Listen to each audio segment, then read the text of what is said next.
It was in the wrong place in the sky, too low, and it didn't seem to be as close as it should be, but it was definitely the sun. Clouds ringed the horizon, but a large patch of blue was visible in the middle. I lingered by the window as long as I could, afraid that if I left the blue would disappear again. The Newton's Olympic Outfitter store was just north of town. I seen the store, but I never stopped there, not having much need for any supplies required being outdoors for an extended period of time. In the parking lot, I recognized Mike Suburban and Tyler Centra. As I pulled up next to their vehicles, I could see the group standing around in front of the Suburban. Eric was there, along with two other boys I had class with. I was fairly sure their names were Ben and Connor. Just was there, flanked by Angela and Lauren.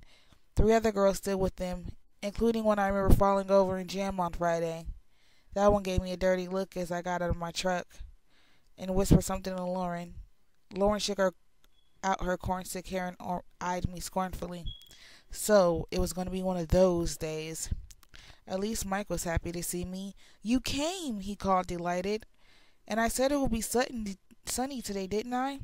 "I told you I was coming," I reminded him. "We're just waiting for Lee and Samantha, unless you invited someone," Mike added. "Nope," I lied lightly, hoping I wouldn't get caught in a lie, but also wishing a miracle would occur and Eric would appear. Mike looked satisfied. "Will you ride in my car? Is that or Lee's mom's minivan?" "Sure," he smiled blissfully. It was so easy to make Mike happy. "You could have shotgun," he promised. I hid my chagrin.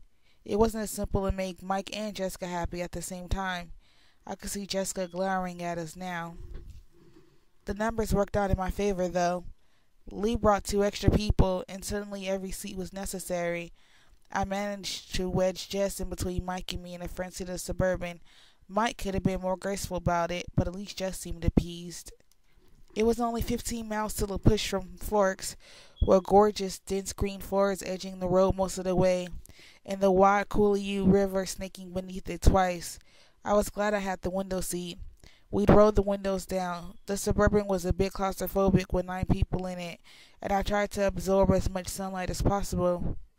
I'd been to the beaches around La Push many times during my Forks summers with Charlie, so the mile-long crest in the first beach was familiar to me. It was still breathtaking. The water was dark gray, even in the sunlight, white-capped and heaving to the gray rocky shores. Islands rose out of the still harbor waters with sheer cliff sides, reaching the uneven summits, and crowned with austere soaring piers. The beach had only a thin border of actual sand at the water's edge, after which it grew into millions of large smooth stones that looked uniformly gray from a distance, but close up, where every shade of stone could be terracotta, sea green, lavender, blue-gray, dull gold. The tide was strewn with huge driftwood trees, bleach bone-whitened salt waves, some piled together against the edge of the forest fringe, some lying solitary, just out of reach of the waves. There was a brisk wind coming off the waves, cool and briny. Pelicans floated in swells while seagulls and lone eagle wheeled above them. The clouds still circled the sky, threatening to invade at any moment, but for now the sun shone bravely in its halo of blue sky. We picked our way down to the beach, Mike leading the way to a ring of driftwood logs that have obviously been used for parties like ours before. There was a fire circle already in place filled with black ashes.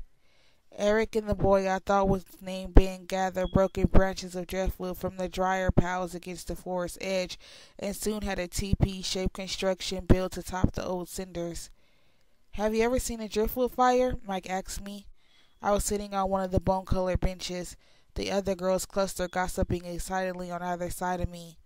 Mike knelt by the fire, lighting one of the smaller sticks with a cigarette lighter. "No," I said as he placed the blazing twig carefully against the teepee. "You'll like this then. Watch the colors." He lit another small branch and laid it alongside the first. The flames started to lick quickly up the dry wood. "It's blue," I said in surprise. "The salt does it. Pretty, isn't it?" He lit one more piece, placed it where the fire hadn't yet caught, and then came to sit by me. Thankfully, Jess was on his other side. She turned to him and claimed his attention.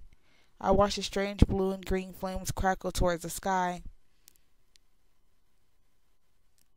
After a half hour of chatter, some of the boys wanted to hike to the nearby tidal pools.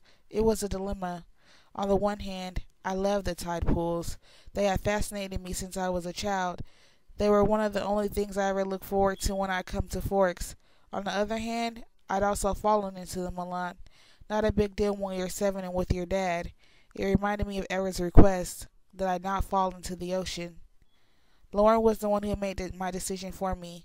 She didn't want to hike, and she was definitely wearing the wrong shoes for it.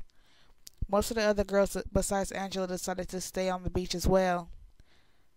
I waited until Tyler and Eric had committed to remaining with them before I got up quietly to join the pro hiking group. Mike gave me a huge smile when he saw that I was coming. The hike wasn't too long, though I hated to lose the sky in the woods. The green light of the forest was strangely at odds with the adolescent laughter, too murky and ominous to be in harmony with the light banter around me. I had to watch each step I took very carefully, avoiding roots below and branches above, and I soon fell behind. Eventually, I broke through the emerald confines of the forest and found the rocky shore again. It was a low tide, and a tidal river flowed past us on its way to the sea. Along its pebble banks, shallow pools that never completely drained were teeming with life. I was very cautious not to lean too far over the little ocean ponds. The others were fearless, leaping over the rocks, perching precariously on the edges. I found a very stable-looking rock on the fringe of one of the largest pools and sat there cautiously, spellbound by the natural aquarium below me. The bouquets of brilliant anemones undulated seizurely in the invisible current. Twisted shells scurried about the edges, obscuring the crabs within them. Starfish stuck motionless to the rocks and each other, while one small black eel with white racing stripes wove through the bright green reeds waiting for the sea to return. I was completely absorbed, except for one small part of my mind that wondered what Eric was doing now, and trying to imagine what he would be saying if he was here with me. Finally, the boys were hungry, and I got up stiffly to follow them back. I tried to keep up better this time through the woods, so naturally I fell a few times. I got some shallow scrapes on my palms, and the knees on my jeans were stained green, but it could have been worse. When we got back to First Beach, the group we left behind had multiplied. As we got closer, we could see the shining straight black hair and copper skin of the newcomers, teenagers from the reservation come to socialize. The food was already passed around, and the boys hurried to come share, while Eric introduced us as we each entered the driftwood circle. Angela and I were the last to arrive, and as Eric said our names, I noticed a younger boy sitting on the stones by the fire glance up at me in interest.